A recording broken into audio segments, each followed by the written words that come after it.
Hey everyone, and welcome to This Explainer. I am absolutely thrilled to have you with us today because, wow, we are breaking down one of the most frantic, breathless, and intensely emotional roller coasters in the history of international football. We're looking back at that legendary 1998 World Cup round of 16 epic between Argentina and England. Now, if you appreciate the mechanics of how a football match can just completely spiral into beautiful chaos, well, you're in exactly the right place. We're going to meticulously unpack the tactics, the controversies, and the sheer drama of this unforgettable clash, using the historical data and broadcast accounts to relive literally every single moment. So the core question guiding our journey today is this: how does a match swing from youthful brilliance to crushing heartbreak in exactly 120 minutes? We're dropping right onto the pitch in Saint-Étienne for this massive knockout tie, and the stakes? They literally do not get any higher. You win, you advance to the quarterfinals and keep that ultimate dream alive. You lose, you go home. It's a true heavyweight clash, established Argentine veterans going head-to-head with the meteoric rise of English youth. Okay, let's dive right into Section 1, a pulsating start. The sheer speed of this opening sequence was frankly breathless. Barely 6 minutes have gone by when Argentina's captain, Diego Simeone, beats the England keeper, David Seaman, to a through ball. Seaman commits, Simeone goes down, and boom, it's a penalty. The incredibly prolific Gabriel Batistuta steps up, drills it in. And get this, that strike made Batistuta the record top-scoring Argentine in World Cup history, with his 9th finals goal, an absolutely incredible milestone. But England's response? Lightning fast. Just 4 minutes later, at the 10-minute mark, 18-year-old Michael Owen uses that devastating pace of his against Roberto Ayala, goes down in the box, and Alan Shearer, ice cool as always, converts the penalty. So 10 minutes in, 2 penalties, 1 all. The match is moving at breakneck speed. Section 2, the teenager's wonder goal.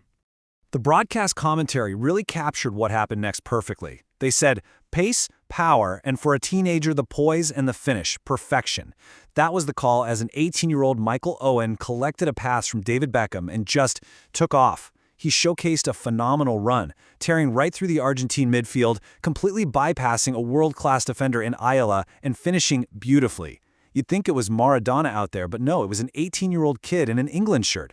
Just like that, England's up 2-1, and Owen has officially announced himself on the global stage. Now, for a period right after that goal, England actually threatened to run away with the whole thing. Paul Ince met a ball so sweetly with a dipping drive that barely cleared the crossbar. Then Alan Shearer provided this delightful flick-on to Paul Scholes, who had a massive chance to stretch the lead to 3-1, but he missed. Still, Argentina was never out of it. Ariel Ortega was a constant, dangerous threat with his exceptional approach play, including a brilliant setup that Batistuta ended up kind of snatching at. The match was just hanging in this delicate, thrilling balance. Which brings us to Section 3, a masterclass in deception. Now, what's really interesting here is this set piece. It's a routine straight off the training ground, right on the stroke of halftime. Let's break down the sequence.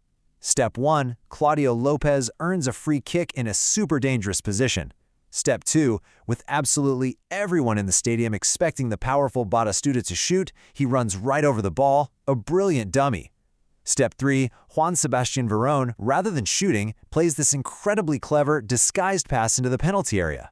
And Step 4, Javier Zanetti, using some phenomenal movement off the ball, receives it and crashes the shot high past a completely helpless Seaman. It was a literal masterclass in deception that entirely fooled the English defense, bringing the score to 2-2 right as the halftime whistle blew. All right, moving on to Section 4, red cards and ruined dreams. So as we get into the second half, the crucial point comes down to 2 massive, controversial fouls. This is where the match pivots from a goal fest to pure, gritty survival. Just a minute into the second half, we get a heavy collision in a barge from Simeone on Beckham. Beckham, lying on the pitch, kicks out at Simeone right in front of referee Kim Milton-Nielsen, and the result? A straight red card for Beckham. England is suddenly down to 10 men. But wait, late in the half, England actually thinks they've won it. Sol Campbell heads in a corner, but Nielsen disallows the goal because Alan Shearer elbowed the Argentine keeper Carlos Roa. These 2 turning points completely dictated the chaotic rhythm of that second half.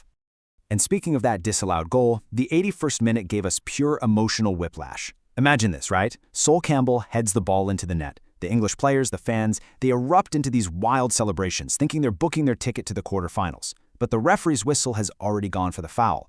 And because England is busy celebrating, they are caught entirely out of position. Argentina takes the free kick instantly, and suddenly they are breaking away on a vicious counterattack through Hernan Crespo. It requires this desperate, last-ditch defensive effort from Darren Anderton just to stop them. Going from the euphoric high of a winning goal to the sheer terror of conceding one on the other end in a matter of seconds, it is just breathtaking. And that takes us to Section 5, Golden Goal Tension. With the score locked at 2-2, we enter extra time. And you could just feel the reality of that sudden death tension on the pitch. I mean, the stakes during these 30 minutes are agonizing. One mistake, one moment of magic, and the match is instantly over. You had this tireless, gritty work in the midfield, especially from Paul Ince, who was constantly shuffling away from defenders looking to put his name in the headlines. You had Ferran trying to end the whole thing from long range, only for Seaman to read it all the way.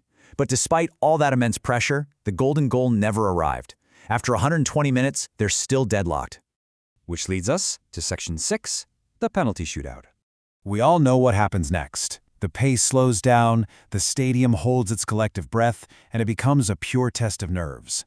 Let's see how this drama builds round by round. First round, Sergio Berti scores for Argentina, and Alan Shearer, backing himself as always, confidently answers for England, 1-1. Second round, substitute Hernan Crespo steps up, but Seaman makes a fantastic save, advantage England. But then, Paul Ince steps up, and Carlos Roa produces an almost identical save to deny him.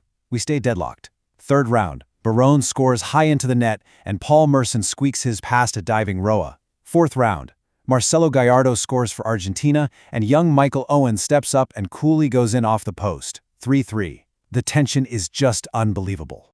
But, actually, let's pause on something that happened just before Paul Merson took his kick. The psychological warfare out there was off the charts. Argentine keeper Carlos Roa was actively trying to unnerve Merson, delaying the kick, playing these mind games to the point where the referee actually had to step in and give Roa a yellow card right in the middle of the shootout. It forced Merson into a highly nervy wait for a second run-up to the ball, which, as we know, he barely managed to convert. It really just highlights the immense mental pressure of this stage. Now, following Roberto Ayala scoring Argentina's fifth penalty, the pressure shifted entirely onto England's final penalty taker. And his track record? 0. That is the exact number of penalty kicks midfielder David Bowdy had taken in his entire professional career before stepping up to the spot in the knockout stages of the World Cup. Literally 0. It was a strange, staggering choice of personnel for such a monumentally important moment. And, well, the result is etched into World Cup history. David Bowdy strikes the ball, and Carlos Roa denies him. That's 2 crucial shootout saves for the Argentina keeper. The shootout ends right there. It's absolute delight for the Argentina bench and total heartbreak for England. Argentina advances to the final 8, closing the book on one of the most wildly entertaining and dramatic fixtures the tournament has ever seen. So, as we wrap up this explainer, I want to leave you with something to think about. In knockout football, does cold tactical discipline inherently triumph over moments of youthful brilliance? We saw Michael Owen's raw teenage magic completely light up the pitch, but ultimately it was Javier Zanetti's perfectly executed training ground set piece and Carlos Roa's calculated, psychological mind games that secured tournament survival. It's a totally fascinating contrast in footballing philosophies. Thank you so much for joining me to break down this absolute classic and keep asking the big questions about the beautiful game.